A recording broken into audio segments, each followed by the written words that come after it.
It's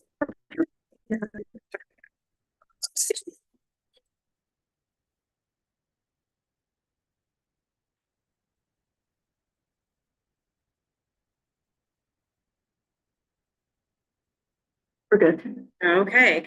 Welcome, everybody, to our monthly meeting of the Autism Society of the Bluegrass. Thanks for joining us. So I'm going to start doing the thing again. Apologize for the delays. Thanks for hanging with us. And of course, it's available to you later as well. But I am Sarah Spraggins of the Society of the Bluegrass. Having a little bit of technical issues right now. It's also traffic issues in the area. So Mel, can you hear us? Yes, I can hear you great. Mel, can you hear us? Yes. Yes. Okay, perfect. All right. Okay. First, I want to let everyone know who doesn't already about our special Medicaid presentation tomorrow night. We will be joined by two people from Washington, D.C., who are legislative liaisons with disability groups. One of them with our parent group, the Autism Society of America. We will have from there Delancey Allred, who's the public policy manager.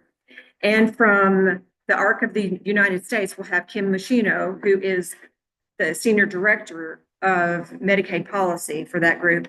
And then locally, we're going to hear from attorney Marie Allison, who is also president of the ARC of Central Kentucky, putting together their thoughts about what is going on with the state of Medicaid right now.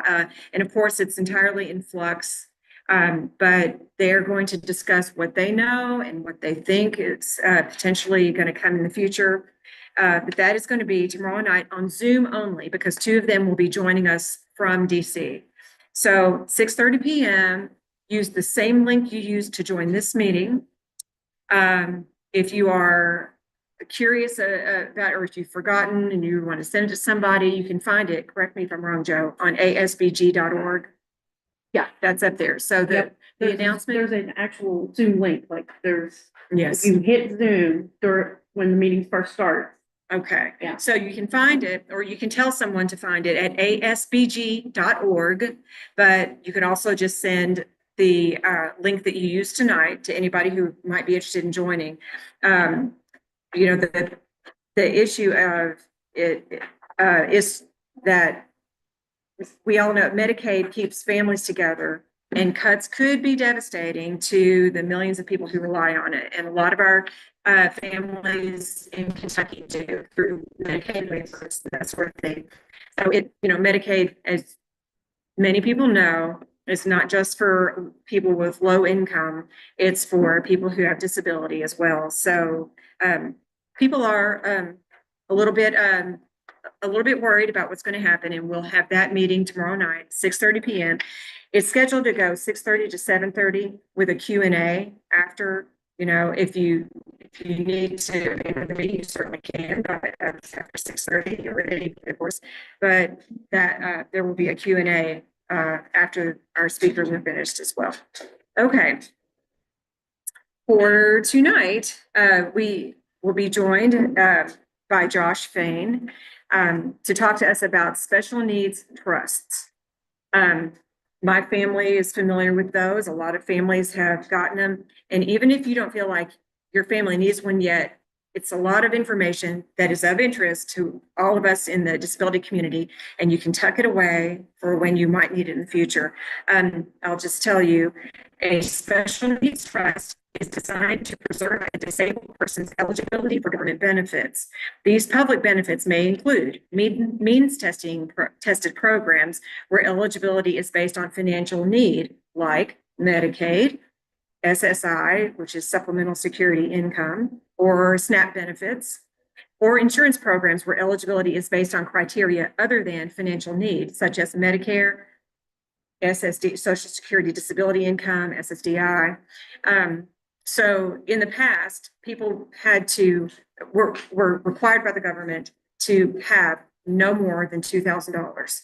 And that meant that people had to impoverish themselves to that level, and then they didn't have any more than that. So what's special needs trusts do is enable people not to have to go to such lengths as that. And Josh will talk to us about what that is, but that's what we'll hear about tonight. And it's really important. I mean, a lot of people, at any point in life, you may need it.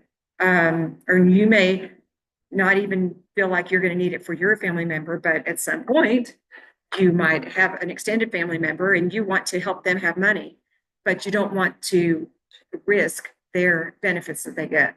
So that's how the government, that's what the government has created to let us do that. And I will give you a little bio of Josh Fain, and then he can tell us more about himself. Joshua T. Fain is the Executive Director of Lifeline Kentucky Incorporated. He received his BA in accounting from Transylvania University, Go Pioneers, in 2003, and his JD from UK College of Law in 2006. He previously served as Executive Director of the Lexington Community Land Trust. He also worked at Legal Aid of the Bluegrass for almost 15 years, initially serving as a staff attorney before taking over as the pro bono coordinator. Josh is a member of the Fayette County Bar Association and the Kentucky Bar Association, licensed to practice in Kentucky State Court as well as federal court in the Eastern District of Kentucky. He is the vice chair of the Kentucky Fair Housing Council, a board member of the Friends of McConnell Springs, active in his neighborhood where he serves as the HOA president, and a member of the Red Mass Planning Committee. I don't know what that is, but sure is. But thanks to everybody for joining us tonight. Stick around, you'll be able to ask questions probably at any point, but feel free to type them into the chat, or you can raise your hand and you can ask a question orally. But Josh, thanks for being with us tonight. Yeah, thanks for having me. Yeah. So I am super casual. So you have questions, feel free to ask. I don't have any prepared presentation or anything like that. So I'd just rather have more of a discussion. Walk around and I'll use my hands and so anyway. And that camera will follow you. Oh, awesome. Yeah. Didn't know there was a camera there. Yeah, there's there. So that's a camera. the bio tells a little bit about me, but I don't think it really tells much about really who I am and why I do what I do. So I'll talk a little bit about myself first, and then I'll kind of dive into what we do at Life Planning Kentucky. So I grew up in generational poverty. We called it Thompson Edition, but there's a fancy sign out front that I think says Melrose Park now, right up the street from the Distillery District, which was vacant and abandoned buildings when I was a kid. My mom was 21. My dad was 18 when I was born, high school dropouts. Most of my... No, that's this community, which is sort of a low-income African-American equivalent. So, you got Irishtown in between and then, yeah. So, most of my mom's side of the family is born and raised in that little neighborhood. Some still live there. Gentrification's forcing a lot of folks out. Not really educated, but both my parents were intelligent and stressed education. And thankfully was able to go to Transy. My dad's boss worked there and donated considerable amounts of money there, thankfully. And then was able to go to law school. Spent 15 years at Legal Aid, the Bluegrass, which is the civil equivalent of the DPA, the public defender, representing DV victims, representing tenants in eviction cases, a lot of foreclosure defense work from 08 to 12. And then actually came to work here as Executive Director of Lexington Community Land Trust, which is in charge of rebuilding Davis Park. Now it was Davis Bottom because it was they changed the land when they rebuilt the Newtown Pipe extension, but trying to promote home ownership for minority communities who've been denied that for years. And so kind of cool because a lot of the things that are finishing up over there are things that I worked on and set in motion. So it's kind of rewarding to see some of that. Anyway, an attorney friend of mine reached out about Life Plan of Kentucky. And I'll be honest, at the time, I didn't know anything about it, never heard of it. I didn't even know that there was such a thing. What I did know when I was at Legal Aid is you never wanted to help one of your clients to the point where you actually made them worse off because you caused them to go above those thresholds for the benefits that they need. So she knew that I was in the nonprofit sector. She knew that, you know, I don't know if she knew actually or not, but I had some of a financial background, have an accounting major. What she didn't know is that I also have a special needs son. Now, he doesn't rise to the level of our clients. We actually, there was some thought that he had autism when he was younger, because at 18 months, he had no words. And so he ended up getting diagnosed with apraxia, severe speech delay. He's got EOE, which is a white blood cell issue in his esophagus. He's got ADHD. He's got asthma. He's got all sorts of things. But anyway, even though his level of care doesn't rise to that of our clients, I do understand what it means, and I understand the special needs roller coaster, right? So when I went in to meet with Karen, our founder and our original executive director, it's like a week beforehand, we got a speech therapy report that he made a ton of progress, and my wife and I were on cloud nine. And then the day before I went in, we got his MAP testing and standardized test scores, and he dropped from like the 19th percentile to the 16th percentile. So, you know, there's only so many hours in the day, and there's only so much money. And if you're devoted to trying to get caught up on speech, you may be falling behind on math and science and reading. And so I get very much some of the challenges. And once again, it's incredibly worrisome times right now, especially for this group and the registry and some of the things that are just, I just hope none of that comes to fruition. So anyway, that's a little bit about me and how I ended up where I am. So as Sarah mentioned, Life Plan of Kentucky, we are a nonprofit, and we are both a professional trustee for Special Needs Trust, and we also manage a pooled Special Needs Trust. And so, sort of like she mentioned, there are income resources or income limits for means tested government benefits. SSI money, it's always important. Medicaid being the big one for our folks. I mean, the health insurance is critical for our folks. And so you've got an income limit, but you also have a resource limit. And the resource limit is $2,000. And so if you're over that $2,000, you're going to be ineligible for a period of time. You know, you're going to be paying for things out of pocket. And those things, I mean, with once again, the cost of healthcare, you can run through a lot of money very quickly. And what we consider that is wasteful spending. So thankfully, the government enabled, we're a special carve out from the Medicaid resource limits. And so money that's moved into a special needs trust is no longer a accountable resource. And the money can be used for the special needs individual's benefit over their lifetime, and having to be, instead of having to spend it down rapidly, instead of having to pay for things that Medicaid would pay for otherwise, we're able to use that money to really improve quality of life. And you know, we don't take the place of government benefits. We go above and beyond. So things that they should pay for, they still pay for.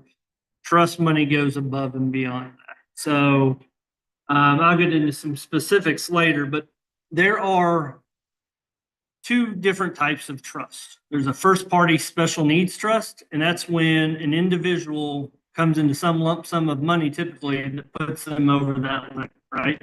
Whether that be personal injury settlements, inheritance, disability back pay. If you apply for disability, you're inevitably going to get denied. You're going to have to appeal that. That's a very long process. Strongly encourage you to get an attorney if you're going to do that. It's needed. But some lump sum of money that's going to put them over the $2,000 reason. The other is a third party supplemental needs trust. And that's when you have a loved one with the special needs that you are trying to provide for. So usually that's through, you can name the trust itself as the beneficiary of your life insurance, through your will. But so what you're doing is you're getting all the upside of a first party trust, but you're also getting an added advantage, and that's an estate planning aspect. When the special needs individual is no longer with us, Medicaid wants to be repaid for money that they spent out, right? And so for a first party, because it was the special needs individual's own money, Medicaid can go after that money. Whereas a third party, the money went from a third party, a loved one, to the trust, Medicaid can't touch that money. And that can go back to the grantor, whoever set it up. It can go to other loved ones, whoever. It's pretty rare that in first party trust that anybody can ever get any of the rest of that money, because Medicaid has to be paid back in full before remainder beneficiaries can get it. So it's, it's not one of those things that I think any of us like to talk about, our own mortality and estate planning and but it's a significant difference just giving money directly to a special needs loved one when you pass versus giving it through to a trust, where then that money can do more good when they're no longer with us, or dancing with the angels, as we say around our office. So it's a pretty significant difference. And so, I've got a lot of folks, friends, whatnot, who have children with special needs that aren't on government benefits. And they're like, well, I don't need that. It's not about what that individual, your child, needs today. We're talking about what they need when you're no longer with us. Will they then need to be on those benefits? And if so, and if you're going to be able to leave them anything, like say through your will, through your life insurance, to set it up on the front end so that Medicaid can't go after it on the back end, is pretty significant, especially if you have other children, other loved ones who that money could go to help, right?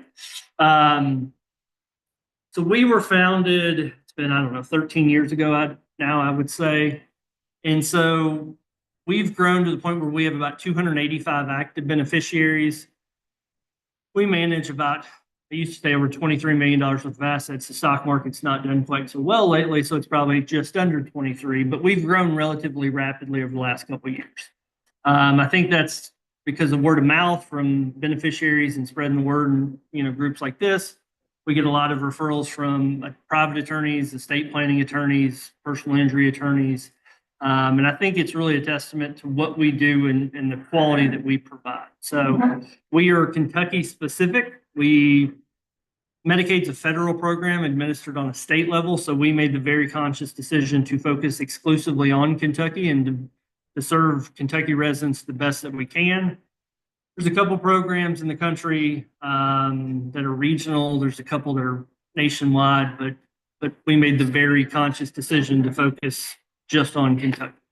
Josh, Yes. can people outside the state, or would they want to be a part of Life in Kentucky? The beneficiary has to be a Kentucky resident. Okay. Now, if individuals set up a third party and they're out of state, that happens pretty common, right? But because once again, if your Medicaid's based on where you live, and so we focus exclusively for Kentucky residents. Yeah.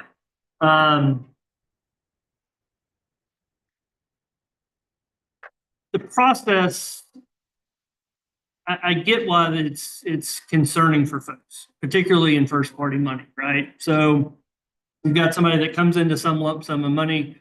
Usually it's a relatively low income person that's already on government benefits, and they once get a personal injury settlement and inheritance. $100,000 seems like an incredible amount of money to the vast majority of us. But for our folks, if you're paying for your own care out of pocket, you go through a lot of money very, very rapidly. And so, the money goes into the trust. We as trustee it's our sole discretion at that point, because that's what's required. Otherwise, it's accountable resource and folks are not eligible for the benefits they need. But we use that money to, once again, improve quality of life. There's almost nothing you can't name, and things that I don't even want to discuss because they're of a private nature, of things that we pay for folks. Because the point is, to improve quality of life, but also to make that special needs individual have, to the best that we can, the same life experiences as someone without a special needs. So, I mean, you can't honestly hardly even think of something that a trust has not paid for. But we make disbursements from the trust in really one of two ways. Either we will pay for things directly. We'll pay vendors, third parties directly. Thank God for the internet. I mean, that's enabled us to do our job much easier and, quite frankly, much better. Folks will send in links to Amazon, Walmart, Target. We'll order food, DoorDash. We'll pay for all these things out of the trust funds and have it delivered directly to the beneficiary. We also will reimburse. So if the beneficiary pays for something themselves, submits the documentation to us, the receipt, we'll cut them a check and reimburse them. That's also true if somebody pays for something on their behalf.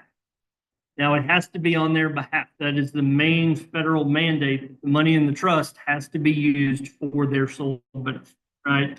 Now, what that is, like say, varies. Like our job would be much easier if we had like bright line rules. But honestly, there's not a whole lot of those. There's a lot of gray area. Each beneficiary is different. Their age, their life expectancy, what their diagnosis, how it impacts their quality of life, and what care they need. So everything is almost on a case by case basis. I mean, we try our best to have procedures in place, but for the most part, it's pretty case specific in how we can help that particular individual. And so, I think folks are always a bit reluctant to sort of turn over some of that control. But we're a nonprofit, and this is our sole job. We're a professional trustee of special needs trust. And so I'm a firm believer in role, right? I mentioned my son. My mother-in-law, who we lost in July, was a retired speech pathologist, special education teacher with Fayette County Public Schools. Sorry for your loss. Thank you. You would Rosa Parks, Garden Springs. I mean, there's several more, I'm sure, but yes. Yeah, Shelda Sparks. So she was an amazing woman. A little bit maybe ironic that her grandson, my wife and I are both only kids, has a severe speech delay. You would think it would be a perfect situation for her to help out. And truthfully, it was easy. It was better for my wife and I because she knew the parties, she knew the terminology. She did speech therapy with him often, but it really didn't work out that well usually. Because in my kids, she was Gigi, she was grandma. That was her role, right? She wasn't speech pathologist, and it's always worked much better through third-party providers, First Steps, One Associates, whoever it may be. So a lot of times, folks will try to serve as the trustee for their own loved one, and I get that, and that makes a lot of sense. But I feel like that sort of financial oversight creates tension in that relationship, right? And we have a lot of folks who name us successor trustee, and they'll reach out to us a couple months after the fact and say, it's enabled me to go back to just being their brother, their sister, their mother, their loved one, and just enjoy the time that they have with their loved one instead of the sort of potentially adversarial oversight role. So I'm a firm believer in role. And so, like I say, that is all that we do. And I'm certain we do it at a very high level. There are certain programs across the country that only issue checks. Heard some that do it once a month, some do it once a week. We cut checks 5 days a week. So we're trying to get money back to folks as quick as possible. I jokingly say half my job is to sign in checks. But it's myself. We've got 3 staff members, the 3 C's, Cindy, Chris, and Carrie. And that's all they do all day long is interact with beneficiaries, make disbursements, make reimbursements, order things and ship them out. Autism is a little bit different with it being a spectrum disorder. Some things are much more automatic from a disability perspective and making sure folks qualify, because what we do is only for special needs individuals, right? This isn't for the general public. This is just for our most vulnerable folks. And so it's a little more complicated with autism, but if you're going to qualify for benefits, then you qualify for ours. So this depends on the level, how severe it is and whatnot. But are there questions? I feel like I'm getting a little long-winded, so I can generally talk to a stranger for hours, as my wife says, and cringes and is annoyed. So.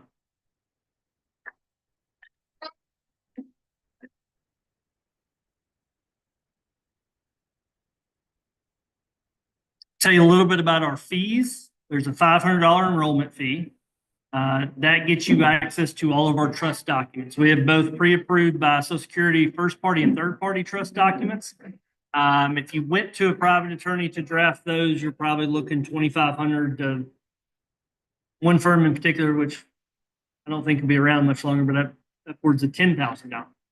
$500, $500 will get you access to all of our trust documents.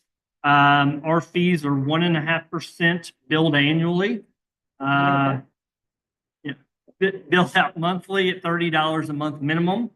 So the break-even point is $24,000. So anything below $24,000 is billed out at $30 a month. Anything above $24,000 is going to be 1.5%, some amount greater than $30. There's a $100 closure fee that really only comes into place when folks either move out of state, because once again, we're just Kentucky specific, or when somebody runs out of money. And so, which is one of the things we try to avoid, because we want to make that money last for their lifetime, right? Other than that, we've got a couple different accounts. If you're $20,000 or below, you're in some sort of money market, no risk, minimal return. You get some interest, some dividends, but pretty minimal. 20 to 40 sort of our gray area, and 40 and above, the money's invested in the stock. We use private wealth managers to do that. We've got a investment policy statement that is very conservative that they have to adhere to, right? The money is, excuse my language, too damn important, right? To be risky and invested in. You may not get some of that upside, but you're not going to get any of that significant downturn either. So anything 40 and above is invested in the stock market. Those wealth managers charge a fee as well, anywhere from 0.5% to a full percent. Their fees are based on the total amount of money we have invested with them, not each individual account. So the weighted average right now is about 0.63. So in total, you're looking at 2.13% in fees. You know, I don't think you should ever trust anybody that guarantees you anything with the stock market, especially as we're seeing right now. But if you look at it historically, it's generated far more in returns than 2.13%. I mean, here until the end of the last quarter of last year, we were 10, 11% for most of our wealth managers. But won't guarantee you that, but historically, it's going to generate much more than what the fees will. So the fees should be covered from the returns. And then depending on how the money is used, it will either continue to grow, or if disbursements are being made, hopefully it'll at least maintain. Of our beneficiaries, I'll be honest, we really have two different types. We've got folks that we never hear from. Usually they're a person living with a caregiver, and that money is really just sort of a rainy day fund for when that caregiver is no longer with us. And that money's just sitting there. It's growing over time as the stock market continues to do well. And then we have other folks that we hear from every single day. We've got some folks with brain injuries that, but for us, would probably be scammed out of their money very rapidly. So we've got, once again, a fiduciary responsibility to protect the money. Lots of Facebook marketplace scams and rental housing and Lululemon ambassador programs and all sorts of things. But I mean, that's what myself and our staff do, is to make sure we protect that money. Oh, I thought you had a question. Sorry. Because once again, the money is too damn important. And so in addition to being a professional trustee and how that differs from a loved one serving in that role, as you can imagine, we have an extensive amount of insurance. We've got a higher level of duty required to protect the individual and their money. And ultimately, our number one thing that we can never deviate from is making sure that we are not negatively impacting their benefits, right? Because that's what the whole purpose of this is to maximize those benefits while also maximizing how much good this money can do. You know, it's like anything in this arena, right? It's very rewarding work, and it's emotionally draining from at times. You know, as clients are going through difficult situations, I say all the time, we're not only not a for-profit, I don't even think we're like most nonprofits. I think we're like family. Because the better we know our beneficiaries and the better they know us, the better this system works, right? And, you know, if you think about the things that the money can be used for and how it can provide for folks, we get to know some of our folks very, very personally, because that's enabled us to use that money to really improve their quality of life. which is really what it's all about. Question? Yes. I don't really have a question, but I just wanted to say, because we've been through with my family, I get set one up for my son, but we plan to. But for a number of years, my sister had one with Life Plan, and I didn't even realize how early she was till Josh told me her case number is single digits. That's It how early is. She was. Yeah, 6, I believe. Yeah, yeah. That's so funny. So we set that up for her. And if anybody wants to ask me questions about it, come to another meeting, I'd be glad to chat with you about it, and just from the user's perspective, but I can really vouch for it. Her situation was that she had disability, and we set up both the first party, which included money that she had. She had done a pretty good job of kind of investing her money over the years. And that went into that pot, and that was recoverable by Medicaid. So when she later on needed to have Medicaid with disabilities, then that was where we knew they would come one day and recoup what they were owed. So that way, she did not have to spend down her money to have things, to have a little set of a resource fund. Best of both worlds, getting the benefits and still having access to the money. Yes, and also, me and my parents had set up a third party special needs trust, and that would be where their money would go upon death, and also gift money could go there. Just anybody wanted to give her a gift of some money. Instead of putting it in the fund that Medicaid could recover from, the third party special needs trust, Medicaid doesn't even have a right to know about. Government doesn't even have a right to know about, and that can be where people's funds go, and it doesn't matter, what would happen upon death. And later on, when she was in a nursing facility, because she started to have seizures, she needed some special things, like a television that had voice control. And I was for POA, so I did a lot of research to sort of figure out what sorts of things would benefit her the most. And that I found that there was a TV that could be operated through Alexa, and she could turn it on, turn it off, turn it up, turn it down, change channel. And then I found a system that she could use where she could talk to all of us. So she could say, call Sarah. And her TV would call me, and I would be on her TV screen, and I would see her camera, And so anyway, that is just to say that all that stuff, which was beyond what she needed to live, those were enhancements for living, and that's what is payable out of a trust, such as this, a special needs trust. And before she went to the nursing home, she was able to purchase a van, a conversion van that her wheelchair could get into. Anyway, And those are expensive. They're very expensive. I just want to say that that's the sort of thing that you can, it's a tool. And so, I don't even think about it in terms of end of life issues or anything like that.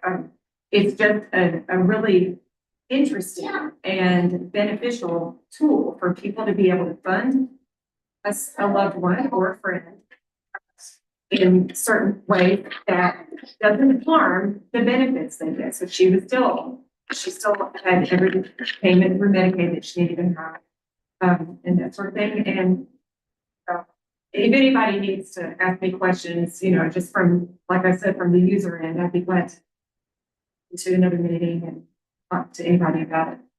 You do last will and testament. No, we do not. When we were first founded, where we were not large enough to be self-sufficient, Karen Perch, our founder, is also an attorney, and she handled that side. Okay. She is still in the same building as us. We're just in different suites now, and she does special needs estate planning specifically. And her youngest sister, Natalie, is special needs, and that really is what led her to found us. She was born and raised outside of Boston. Like I say, Natalie's the youngest of 10, 11, double digits. Natalie's parents applied for, Karen and Natalie's parents applied for benefits up in Massachusetts, and they got denied. And her parents were like, okay, well, the government said, no, we don't qualify. And that was the end of the story. Wasn't until Natalie moved down to Kentucky to be with Karen that she looked into it and realized, well, she is eligible for benefits, and started that process over. She also realized that there was just a need for special needs trust in this area there was nobody at that time. The only other Kentucky specific one is run through the Kentucky Guardianship Association, and that's only for individuals who are wards of the state, and that is only first party money. That's none of the third party sort of estate planning aspect. Does Karen Perch deal with, people who are having issues with accessing Medicaid waivers? I believe so, but if not, she could certainly refer you to some folks, and if she couldn't, I know some other people in mind that I think you know who to avoid based on the response earlier. Terrible situation, but anyway, won't go into that. Funny that you mentioned van. I should also mention we have a grants program. You do not have to be a client or a beneficiary of ours to be eligible. You just got to be a Kentucky resident. You got to be a special needs individual, and you've got to show a financial need. It's up to $5,000 per year, $10,000 lifetime max. I bring this up in a van context because there was a news article not long ago, probably a year ago now, a lady who adopted a special needs kid up in northern Kentucky. He was a victim of unintended violence, lost his sight. She got diagnosed with breast cancer about the same time she ripped her rotator cuff, trying to get him in and out of a standard vehicle. And so thankfully she was able to come together and get funding to get a handicap accessible van now that he's gotten bigger than she can assist with. And we were able to provide a grant for that to help out offset some of the costs, and to provide even the warranty for those is relatively expensive, but they're worth their weight in gold. And that's why you can't buy one of them used, because you get them and you drive them until they fall apart. So a grant program is something folks can take advantage of. Talking about violence, there was a young man here in Lexington that got hit by a stray bullet, lost his eyesight, Malachi. And one of the officers who responded is actually a guy went to school with his older brother. I know better. He's a couple years younger, but started a fundraiser miles from Malachi, and he runs a triathlon every year now to raise money. And so that's the first of ours, where the funds from that are from GoFundMe and different donations. And instead of like one individual with a lump sum of money, it's smaller amounts of money that come in for that. It's a terrible tragedy, but it's a beautiful thing that's sort of come out of that. So I think that'll probably be more and more common once again with the advent of technology and some of the things that you can do online and social media and whatnot. So yeah, we are over at in Lexington Green, 230 Lexington Green Circle. As you pull into Lexington Green, coming from like Fayette Mall, you've got Goodwood and some restaurants. You've got the shopping center with Joseph Beth. And if you go back to the left, there's 2 office buildings and a hotel, and we're in the far office building back there. Another thing I say a bunch is we meet people where they are. And what I mean by that is, under the best of circumstances, it's real hard to get through your to-do list, right? And if you're raising a special needs child, if you're caring for a special needs loved one, it's that much more difficult.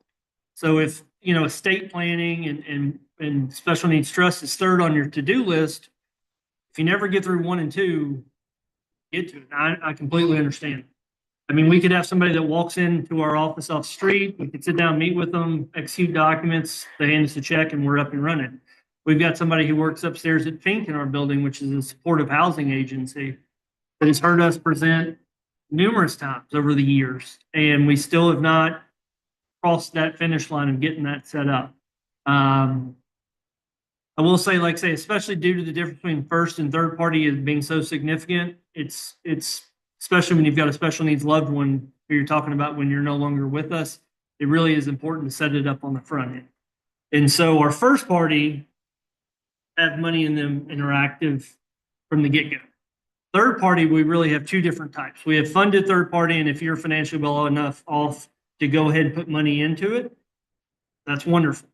But for the vast majority of us, it's going to be through our will, through our life insurance. So we have a lot of not fully funded, it's a government's term, not mine, but not fully funded third-party trust.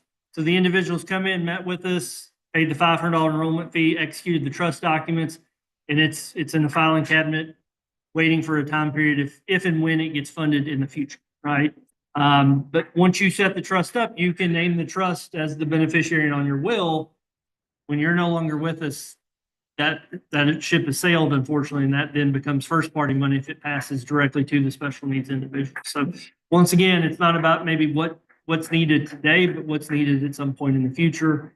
And none of us, quite frankly, knows when it's our time. And so trying to do some of that planning ahead of time is really important.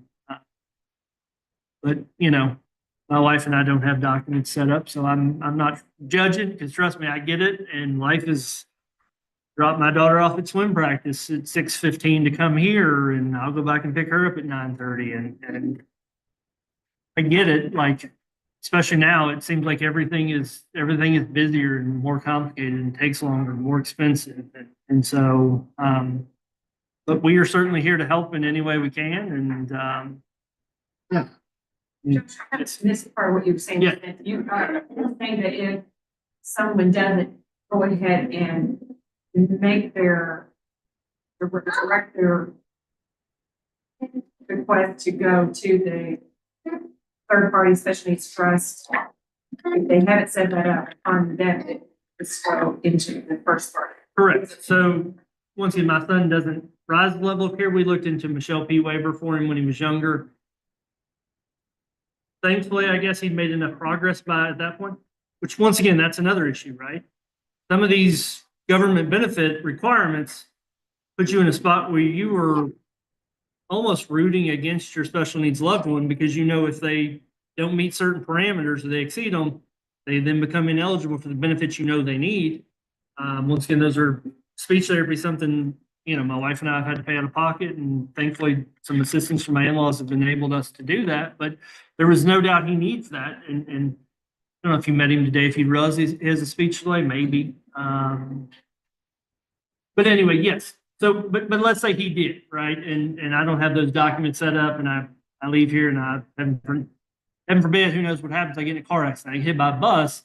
Well, then that money would pass directly to him personally and have to be a first party with Medicaid recovery, as opposed to if I'd set a third party trust up ahead of time and named that trust in my will and as the beneficiary of my life insurance. So once again, I know we're planning for often when somebody's not here, and then when also the special needs individual, you know, and thankfully modern medicine has extended the life expectancy for, you know, like Down syndrome used to be relatively short. It's virtually that of someone without Down syndrome at this point. So, but once again, what happens to that money, what's left, you know, can have a pretty significant impact on your family and your loved ones who are still with us. So, yeah.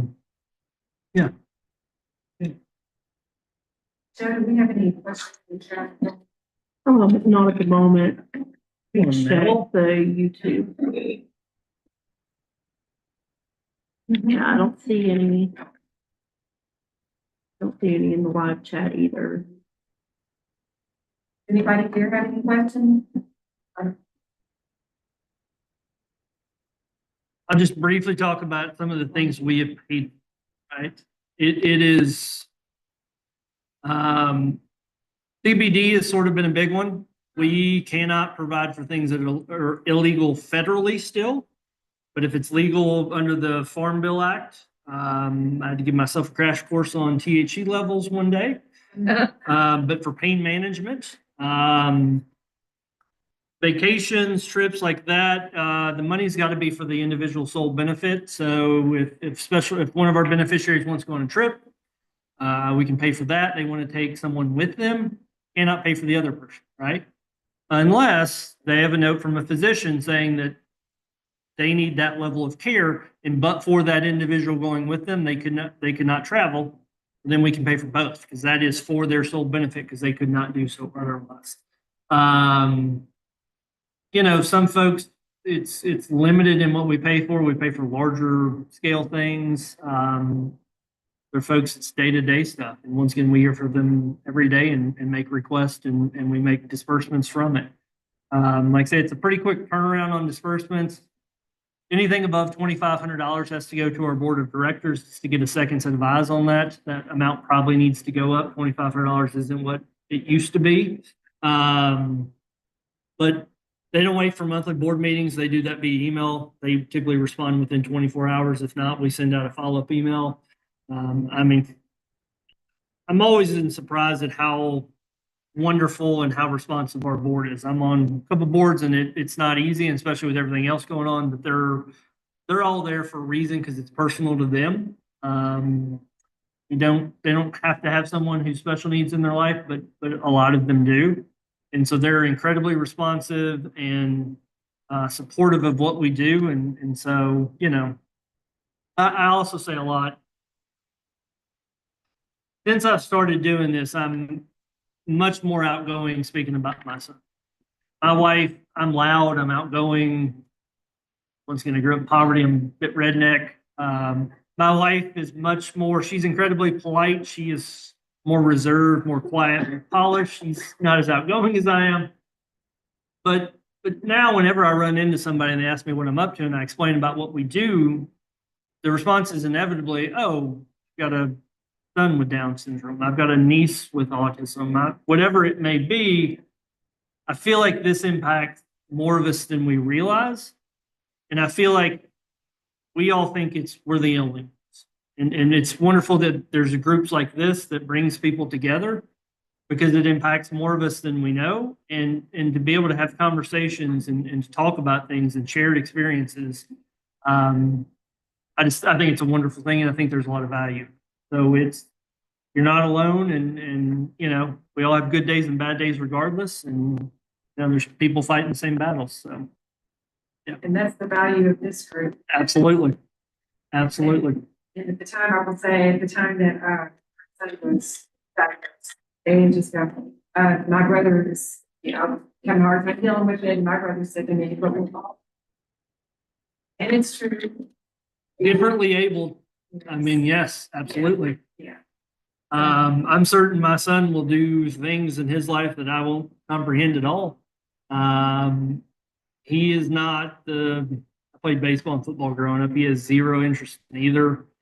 He's taken to karate recently, thankfully, and that's been amazing. And every time we're there, it almost brings tears to our eyes how focused he is and how engaged. And he's a big gamer, spends a lot of time staring at screens, which I don't love, but it is what it is. And you know, he may change the world with technology at some point. He's, you know, incredibly intelligent, but just views things differently and processes differently. And I'll be honest, I do wonder if some of the things he has, if I don't also have, and just never got diagnosed. I mean, growing up in poverty, he's got a lot better access to healthcare than I did. I mean, I went to the health department. Still remember that giant fish tank. They took me to Cardinal Hill when I was younger because my speech was so poor that they thought I had hearing loss. Took me there, tested my hearing, said, "You're fine," sent me away, and that was the end of that discussion. My parents didn't know any better. They, you know, they were, you know, kids raising kids themselves at that point. And so, anyway, so it's, yeah. Talking about it. It absolutely is. So yes. We all have more in common than we realize. Yes, I'm sorry. No, you're fine. Set up a trust. Do you have to, does the person have to be on Medicaid? No, absolutely not. And so they could be on it. And then, like say, that's oftentimes the case when they come into some lump sum of money that would make them ineligible otherwise. But it's oftentimes part of the process of getting eligible and applying is going ahead and addressing the resource limit. Yes. because you're going to be denied if you're over the resource limit, right? So we deal with the resource limit, the $2,000 resource limit. There's also an income limit, which is a similar but totally different. That's called a QIT or a Miller Trust. Those are fairly easy to set up. Legal Aid Bluegrass certainly can do that free of charge. But yes, that's part of the process. Well, if you're over, I forget what that amount is, but it's roughly $2,900 a month, then you're going to be ineligible for benefits. Honestly, that amount's increased so much over the last few years that they're not as common as they used to be, but there's still certain situations where that does come up. Lots of folks with pensions and different retirements and different things like that, but it's not as common, but yes, like say legal aid, that's one of the things that they do there. Or a QIT, yes, qualified income trust. Yep. Yep. I can see reasons for wanting to set up special trust. Even if you want, it's just so that when the time comes, they have access, but there are eyes on it. Absolutely. You know, and like I say, I mean, that's once again, that's all we do. I mean, it just there's sometimes when there's private attorneys that serve as trustees, banks and financial institutions used to be more involved in it. I think they saw that as a way to generate returns and fees. I think they quickly realized that it's a lot more social work and day-to-day operations than what they thought. Most banks locally, I think $1 million is the minimum that is required to be in a trust where they will serve as trustee. Some of them are 5. I think there's even one that's 10. It just shows you we're a nonprofit. That's, you know, this is what we're designed for. That's not what banks are designed for. They're in big buildings for a different reason. So yes, yeah. Say too, and you correct me, there's been a change, but life plan doesn't have to act as the trustee. It's called the trust that you can assign a family member to be trustee. I think we're more to the point where we're going to serve as trustee for any and every. Being over just because my mom was initially the trustee and we had a line of succession. Yeah. And she just didn't feel like doing it. And It's a lot. It's a lot to ask. Like, Yeah, we were a little different when we were much smaller, and as we've grown and become more informed about things, and yeah. okay, so yes. you don't usually even set them up with a lay person acting as trustee. No, we take over a lot of ones, like say we're named successor trustee, and we're more than happy to talk with folks about the reasons why. That was honestly, if I had to guess, probably through peer person. And so that's there was a need when we weren't large enough to be self-sufficient for that sort of relationship. But I think it did probably create some confusion of whether you were dealing with a nonprofit or if you were dealing with Karen Perch Law. So it's nice that we are separated in that regard, that it's made that cleaner and clear, right? Of whose role, you know, each party's in. So yeah. Yep. Yep. It makes it certainly a lot easier to turn that over to.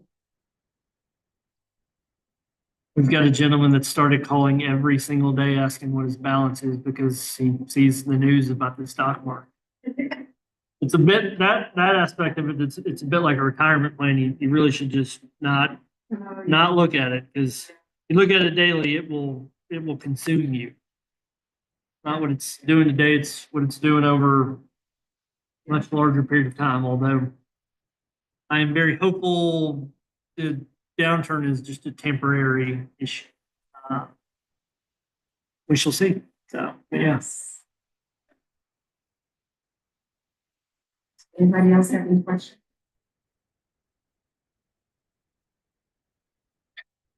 There's some flyers over here up front.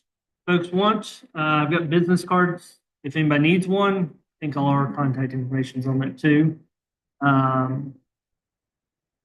But if you guys ever need anything from us, let us know. We're here for. Thank you. Thank you guys for having me. Okay. Before you Yeah. leave. Yep. Okay. Yep. I'm just briefly going to remind everyone about the Medicaid presentation tomorrow night. Join us through the same link used now, 6:30 PM tomorrow night, which is Tuesday, April 29th, 2025, in case you're watching this in the future. For our Medicaid, what is going on presentation. And as I said, we are teaming up. The Autism Society of the Bluegrass is partnering with ARC of Central Kentucky to bring in 3 speakers who will help everyone to understand a little bit more of what the dangers are right now to Medicaid. And as far as best they can tell, what they see on the horizon. And as I said, we'll have Medicaid policy, public policy specialist from 2 of them from DC and an attorney from here in Lexington to help us all understand that. So again, use the link that you used to get onto this meeting tonight, tomorrow night, April 29th, 2025 at 6:30 PM. And if you let everybody know, of course, it's open to everyone. And There's no meeting, in May. good point. Good point. So go to, and you can go to asbg.org, or you can send that link to others, and there will be the flyer about that up on asbg.org, Autism Society Bluegrass. Yes, Joe makes a good point. We do not have a May meeting because that would be Memorial Day, but we'll see everybody back in June. Thanks for joining us tonight. Thanks to everyone who was here. Have a good night.